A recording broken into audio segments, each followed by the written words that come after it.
오늘 우리 수요 찬양팀, 우리 청년대 앞으로 이루어진 우리 수요 찬양팀에게 감사와 격려의 박수 보내면 좋겠습니다. 잘할 수 있도록 힘내서 2026년도도 동일하게 많은 은혜를 끼치면 좋겠습니다. 할렐루야. 2022년 새해를 맞이하는데요. 2022년 우리가 하나님께서 함께 하심으로 행통의 복을 누리는 성도님들 되시기를 예수님의 이름으로 축복합니다. 2022년 시작하실 때 여러분들 계획 세우셨죠? 결심하셨죠? 어떻게 살아야 될지. 요즘 코로나 시대에는 교제가 잘 안 된다고 그래요. 교제가 잘 이루어져야 되는데, 교제라는 것은 사귐입니다. 우리가 하나님과의 교제, 이웃과의 교제 잘 해야 되겠죠, 그죠? 그런데 코로나 시대다 보니까 하나님과의 교제는 개인적인 그런 교제이기 때문에 할 수 있지만, 이 사람과의 교제는 4명 이상 모이면 안 돼, 뭐 하면 안 돼, 이러다 보니까 식사도 제대로 못하고 또 교제도 마음대로 못하는 것 같습니다. 우리 교회에서 제일 교제가 잘 되는 순을 이야기하라면 한나순입니다. 우리 어르신들, 한나순 어르신들은 밥도 같이 먹고 주사도 세부 맞고 하셨다고 신방도 잘하고 또 잘 교제하는 것 같습니다. 우리가 좀 본받아서 젊은이들이 또 교제하면서 그렇게 하나님과 사귐, 이웃과의 사귐을 잘하는 한 해가 되시길 바랍니다. 오늘 말씀에서 요한 1서, 2서, 3서는요 누가 기록했을까요? 요한이 기록했겠죠. 그죠? 우리가 요한이 5권의 성경을 기록을 했습니다. 모세가 모세의 오경을 기록했잖아요. 그죠? 그리고 사도 바울이 13권의 신약 성경을 기록을 했고, 이 사도 요한은 요한복음, 요한 1서, 2서, 3서, 요한계시록까지 5권의 성경을 기록했거든요. 우리 성도님들 놀라지 않으시는데 책 한 권 쓰기가 쉽지가 않습니다. 그런데 성경을 5권 기록했다는 것은 이거는 엄청나게 우리가 존경을 해야 되고 귀하게 봐야 될 인물입니다. 요한이, 사도 요한이 그렇습니다.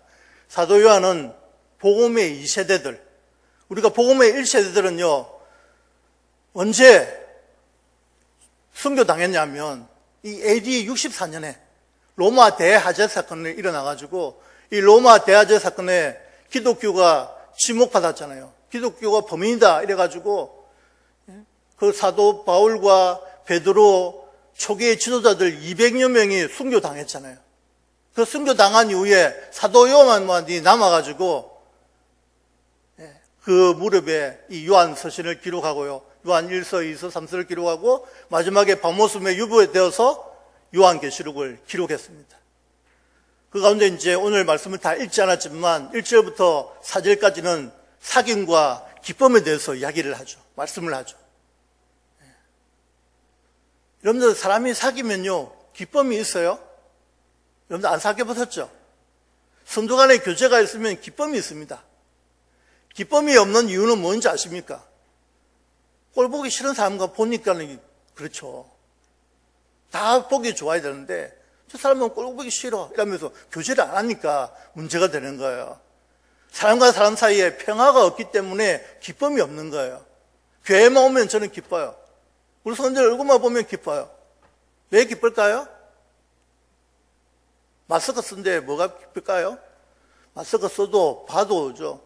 늘 보는 성도님들이 때문에 얼굴을 기억하는데 요즘 마스크 쓰면 누가 누군지를 모르겠어요. 특히 우리 청년들은 늘 교회 오는 잘 오는 친구들도 아는데 마스크 쓰고 나타나면 저가 누구지? 이렇게 할 정도로 얼굴 품간이 좀 힘들어요. 그게 다 화장까지 해버리면 어떻게 될까요? 더더욱 힘든 거죠. 그래서 교제를 안 하면 힘듭니다. 교제를 안 하면 기쁨이 없어요.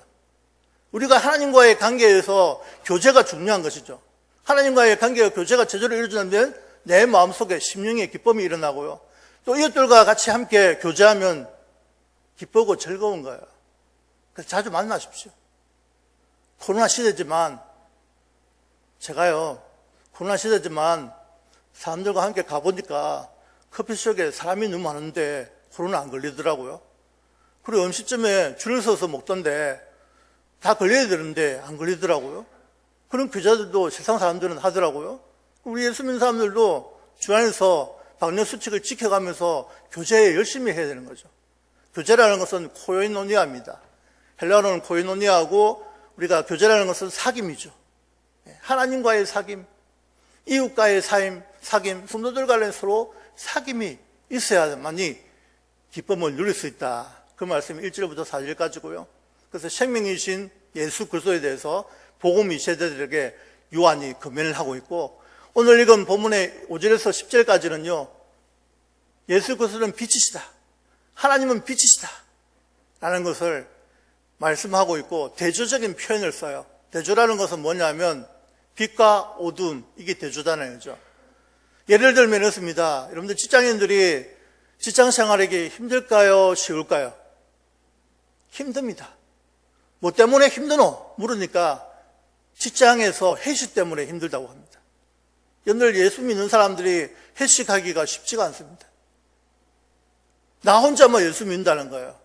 혼자만 예수 믿으면 그 직장에 들어서 회식을 할 때 어떻게 해야 되겠습니까? 다른 사람들은 술잔을 들고 위하여 하잖아요. 근데 우리 예수 믿는 사람들은 어떻게 됩니까? 맥주 한 잔 정도 먹어도 될까요? 소주 한 잔 먹을까요? 소주와 색깔이 비슷한 사이다를 들고 위하여 할 수 있어야 되는 거죠. 그 정도 되면 회식에 참석해야 되고, 안 그러면 회식을 피하는 것이 좋죠. 피해도 안 되면 참석하여서 사이다를 두고도 위하여 할 수 있는 그런 믿음의 사람들이 되어야 되는 것입니다. 직장 생활하기 힘들다고요? 정말 빛이기 때문에, 세상의 빛이기 때문에 들어가면 그 어둠을 밝힐 수 있으리라, 그렇게 생각되어집니다. 그게 중요한 것이죠. 여러분들 어둠 속에 빛 조금만 있어봐요. 얼마나 밝습니까? 그렇죠? 옛날에 빛이 없을 때, 지금은 우리 본당이 환하지만 이 본당도 좀 어두워요. 전체적으로. 우리 목사님들 얼굴이 환하게 나와야 되고, 성도들 얼굴이 환하게 나올 정도로 밝아야 됩니다. 근데 우리 교회는 좀 대대로 어두운 편이죠. 근데 이 빛이 소중하잖아요. 그죠? 옛날에 빛이 제대로 없을 때 보면 조그만 빛이라도 그 어둠을 밝히잖아요. 그러면 여러분들 빛인데 세상의 빛으로서 세상에 나가서 주변에 예수 믿는 사람들을, 예수 안 믿는 사람들을 만날 때 빛이 되는 거죠. 내가 가는 학교, 내가 다니는 직장, 내가 가는 이웃들, 내가 가는 경로당, 이런 곳이 빛으로 환하게 비치게 되는 것입니다. 왜냐하면 너희는 세상의 빛이요 소금이라고 말씀을 해주셨기 때문에 그렇습니다. 이 사도 요한은 복음 2세대를 책임져 줬거든요. 2세대들하고 하면 1세대는 다 죽고, 이제 2세대들에게 하나님의 사귐, 이웃의 사귐에 대해서 고면하고, 또 오늘 말씀과 같이 5절에 대해서 빛이다, 하나님은 빛이다라고 그렇게 말씀하시면서 너희도 빛으로서 그렇게 살아라고 권면하고 있는 말씀입니다. 우리 5절 말씀 다 같이 한번 읽을까요? 5절입니다. 시작. 우리가 그에게서 듣고 너희에게 전하는 소식은 이것이니 곧 하나님은 빛이시라. 그에게는 어둠이 조금도 없으시다는 것이니라. 좀 해석을 좀 잘해야 되는데요. 좀 읽어도 좀 시원하지 않는데, 하나님은 빛이십니다. 하나님은 우리의 빛이십니다. 아멘. 그게 복음이에요. 하나님은 우리의 빛이십니다. 그럼 어둠은 뭘까요? 죄라는 것이죠. 예수님은 죄가 없으신 분이신 걸 여러분들 아시잖아요. 그죠? 우리가 믿는 예수님은 죄가 없으신 분인데 이 땅에 오셔서 우리 죄인들을 위해서 십자가에 못 박혀 죽으셨다는 사실, 그것을 믿어야만이 구원받는 사실을 우리가 잘 알고 있습니다. 예수님은 죄가 없으신데도 이 땅에 빛으로 오신 거죠. 우리 하나님은 세상의 빛이십니다. 우리 예수님도 빛이십니다. 하나님은 우리의 빛이 되십니다. 죄와 어둠을 드러내는 빛이십니다. 죄와 어둠을 깨끗게 하시는 빛이십니다. 우리 죄인의 소망이 되시는 그러한 빛이십니다. 빛과 어둠이 대조를 이루고 있습니다. 빛은 하나님과의 사귐이 있는 것이고, 어둠은 진리를 행하지 않는 것입니다. 야고보서 1장 17절 말씀에 온갖 좋은 은사와 온전한 선물이 다 위로부터 빛들의 아버지께로부터 내려오나니 그는 변함도 없으시고 회전하는 그림자도 없으시니라. 하나님은 빛이십니다. 하나님은 사랑이십니다. 5장에 가서는 하나님은 사랑이십니다라고 이야기합니다. 그래서 요한 1서에서 말하는 하나님은 세 가지, 예수 그리스도는 세 가지입니다. 복음의 이 세대들에게 전하는 것은 세 가지입니다. 예수 그리스도는 생명이시다. 예수 그리스도는 빛이시다. 예수 그리스도는 사랑이시다. 우리가 빛 가운데 살기 위한 네 가지 조건이 있습니다. 어떻게 하면 내가 빛 가운데 살아갈 수 있을까? 예수님은 너희는 세상의 빛이요 소금이라고 말씀하셨는데 어떻게 하면 우리가 세상에서 빛으로 살아갈 수 있을까? 네 가지 조건이 있는데요. 첫 번째는 죄를 멀리하라. 어둠을 멀리하라. 두 번째는 순종하라. 그리고 세 번째는요, 세상적인 것을 거절하라. 네 번째는 믿음을 지켜라. 믿음을 지켜라. 이 네 가지를 우리가 가지고 있어 빛 가운데 살아갈 수 있는 것입니다. 6절에서 보면 6절과 8절과 9절과 10절에 보면 만일 뭐뭐 한다면 조건문입니다. 조건문에는 긍정적인 조건문이 있고 부정적인 조건문이 있어요. 영어에서 많이 쓰이죠. 그렇죠? 만약 뭐뭐 한다면 그렇게 이루어져 있습니다. 여러분들 6절에 보십시오. 만일 우리가 하나님과 사귐이 있다고 하고 어둠에 행하면 거짓말하고 진리를 행하지 아니함이거니와. 하나님과 사귐이 있다 하고, 이 사귐이 교제거든요. 코이노니아, 헬라어로는 코이노니아라고 했는데 사귐이라고 그렇게 말씀하고 있습니다. 그런데 우리가 어둠에 행하면 어떻게 될까요? 거짓말하고 진리를 행하지 아니한다라고 말씀합니다. 하나님과 사귐이 있다 하고는 어두운 가운데 행하는 자는 하나님과 사귈 수 없습니다. 우리는 죄를 가지고는 하나님 앞에 나아갈 수도 없고 죄를 가지고는 하나님과 사귄다고 말할 수도 없는 거예요. 죄를 짓고 살면요. 하나님은 빛이므로 빛과 어둠이 사귈 수 없기 때문입니다. 그리고 진리를 행치 아니함이거니와 했는데 어두운 가운데 행하는 자는 진리를 행치 않는 자입니다. 어두운 가운데 있기 때문에 그런 거죠. 빛 가운데 있어야 진리를 행하게 되고 반대로 빛 가운데 있지 않으면 어두운 가운데 있고 죄 가운데 있으면 이것은 마귀의 자녀, 사탄의 자녀로서 죄를 짓고 이 세상을 살아가는 것이죠. 그럼 예수 믿는 사람들은 죄 안 짓습니까?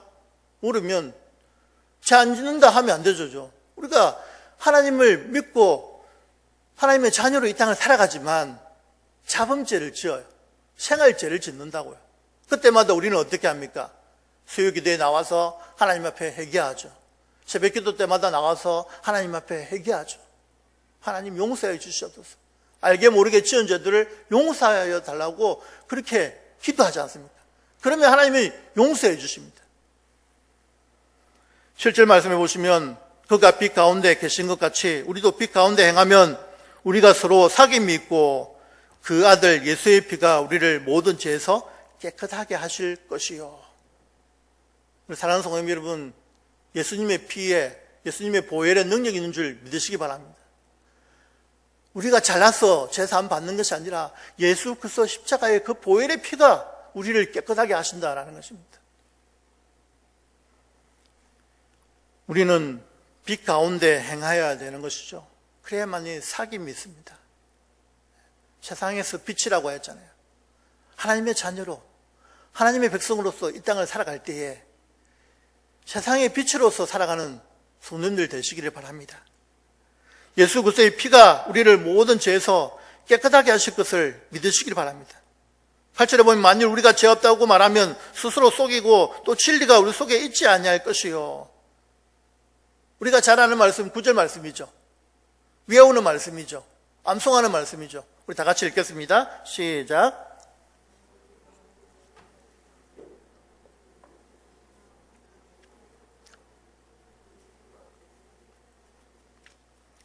거기 자백이라고 했는데요. 이것은 번역할 때에 헬라어로서 고백이라고 번역하면 좋습니다. 그래서 고백하면 만일 우리가 우리 죄를 고백하면 그는 미쁘시고 어로우사 우리 죄를 사하시며 우리의 모든 불의에서 깨끗하게 하실 것이요. 이게 복음 아닙니까? 우리의 죄를 하나님께 알릴 수 있는 것, 이게 중요하죠. 목사님도 장로님도 권사님도 집사님도 우리가 이 땅을 살아가면서 하나님의 자녀로서 죄를 짓습니다. 그때마다 우리는 어떻게 합니까? 하나님 앞에 회개 기도하죠. 그러면 하나님이 용서해 주시는 거예요. 우리의 자범죄와 우리의 생활죄는 하나님 앞에 회개하면 용서받는 줄로 믿으시기 바랍니다. 그래서 우리가 교회 왔을 때 제일 먼저 하는 기도가 회개기도 아니겠습니까? 하나님 불쌍히 여겨 주시옵소서. 하나님 긍휼히 여겨 주시옵소서. 정말 2022년도는 정신을 바짝 차리고 정말 하나님과의 교제가 있고 사람과의 교제가 있는 그러한 삶들을 살아가겠습니다. 하나님과의 관계, 예배가 회복되겠습니다라는 그런 마음들로 살아가지 않습니까? 여러분들, 우리가 하나님 말씀을 많이 알잖아요. 많이 아는 것도 중요하지만 실천하는 것이 더 중요합니다. 하나님 말씀대로 살아드리는 것이 더 중요합니다. 말씀을 너무 많이 알면 교만할 수 있고, 지식을 너무 많이 가지면 교만할 수 있습니다. 그런데 우리는 겸손한 자가 되어서 그 가지고 있는 말씀을 가지고 사람을 살리는 일, 자기가 살아나는 그런 일들을 감당해야 되는 것입니다. 빛 가운데 행한다는 말씀은 무슨 말씀입니까? 빛 가운데 행하라. 행하라는 거죠. 살아라는 거죠. 세상의 빛으로 살아라는 것입니다. 에베소서 5장 8절에서 9절 말씀에 보면 너희가 전에는 어둠이더니 이제는 주 안에서 빛이라. 빛의 자녀들처럼 행하라.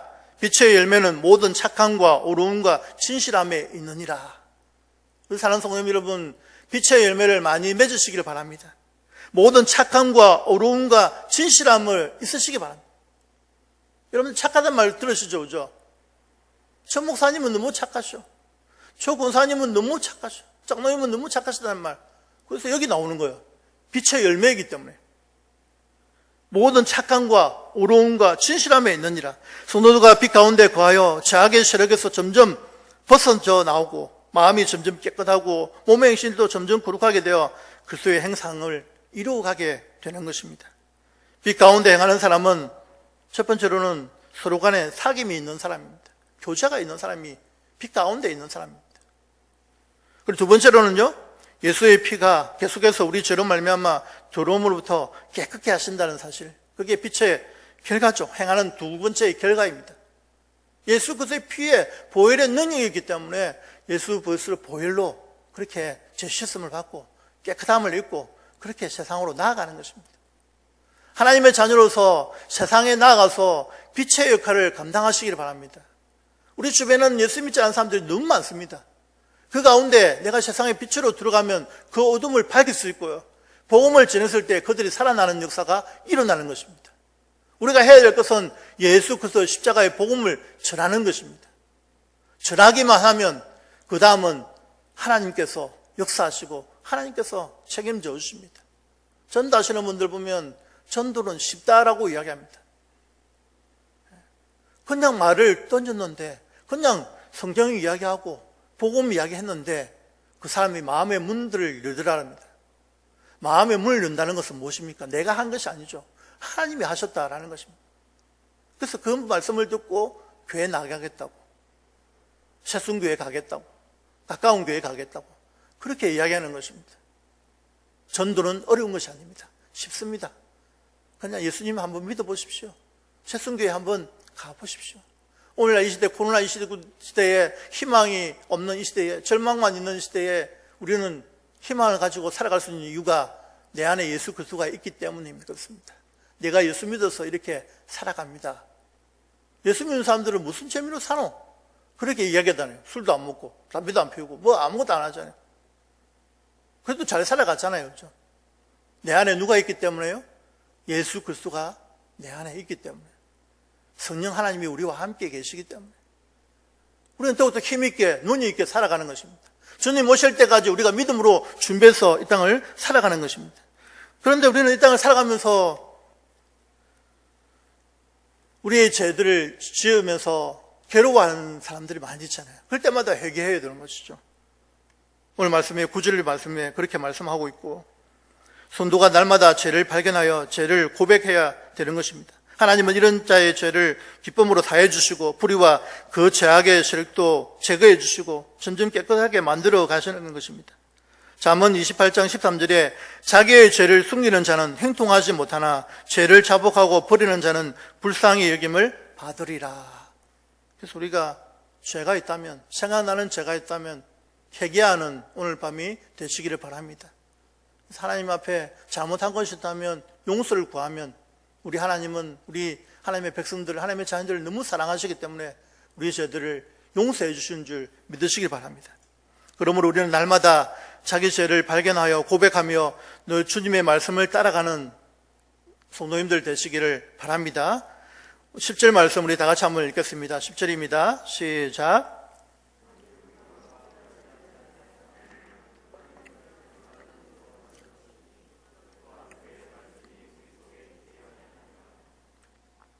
예, 우리가 범죄하지 아니하였다. 나는 죄가 없다라고 하는 사람 많이 있어요. 그런 사람들은 성경을 잘 모르는 것이고 우리는 죄인입니다. 하나님이 어렵다 하시니까 오인이 된 것이지 예수 믿어서 오인이 된 것이지 우리는 죄인이거든요. 그런데 범죄하지 않았다 하면 하나님을 거짓말하는 자로 만든다라고 그렇게 말씀합니다. 누구든지 범죄하지 아니하였다고 하면 자기를 속이는 자요 하나님을 거짓말하는 자로 만드는 것이다 라고 합니다. 왜냐하면 과거에 자기가 죄를 범한 것이 분명하고 예수님을 믿은 후 지금도 자기 속에 부패한 옛사람이 있기 때문에 그렇습니다. 죄가 없다고 하는 자들은 성경 말씀을 부인하는 자고 외식하는 자들이죠. 그래서 우리는 죄인임을 알고 하나님 앞에 회개하고 용서를 구하고 또 우리가 하나님의 자녀로서 예수님을 믿음으로써 어렵다함을 받았다는 사실을 믿으시기 바랍니다. 그래서 우리가 오늘 말씀에 하나님은 빛이십니다. 하나님은 빛이십니다. 빛이신 하나님, 우리의 빛이 되십니다. 죄와 어둠을 드러내시는 빛이 되십니다. 죄와 어둠을 깨끗게 하시는 분이십니다. 그래서 우리가 그 하나님을 전적으로 의지하고 하나님만을 바라보고 하나님께 영광 돌리는 그러한 삶들을 살아가는 저와 성도님들 되시기를 바랍니다. 사랑하는 성도님 여러분, 하나님은 빛이십니다. 빛 가운데 행하는 성도님들이 되시기를 바랍니다. 빛 가운데 행하며 하나님과 사귐을 갖고 모든 죄에서 깨끗함을 얻어 하나님께만 영광 돌리는 삶을 살아가는 저와 성도님들 되시기를 예수님의 이름으로 축복합니다. 우리 기도하시겠습니다.